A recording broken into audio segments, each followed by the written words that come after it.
Bainua hartzeko ez dago eragozpenik gaur Ereagako hondartzan, hori bai, ez da inora ausartu uretara sartzera, ez da hondarretan etzanda egotera ere. Egoteko modun ez da, zingo dugu negaz ez duga, ez ebegin. Honen kontra, ez itxaron behar.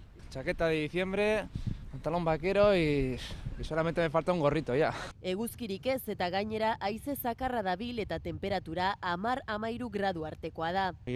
Pasear y contento. Además con la temperatura tan baja que hace, realmente es terrible. Donostian ohiko bainuzaleak uretan eta gainontzekoak ondo jantzita eta aterkia eskuan pasealekuan dabiltza oinez.